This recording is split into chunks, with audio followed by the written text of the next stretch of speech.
Love Stories.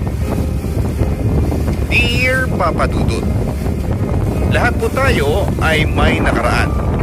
Ilan dito ay masasaya at ang ilan naman ay medyo traumatic. Ang nakaraan na ibabahagi ko po sa inyo, Papa Dudut, ay tungkol sa huling nabanggit. Elias na lamang po ang itawag niyo sa akin.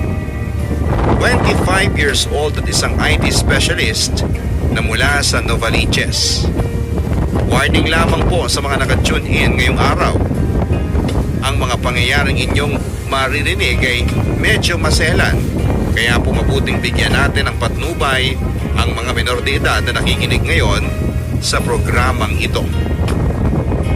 Papadudot, matagal ko pong sinasarili at tinatago ang parte ng buhay kong ito na siyang isi-share ko sa inyo ngayon. Ang karanasan kong ito ang naging dahilan kung bakit at papaano nabuo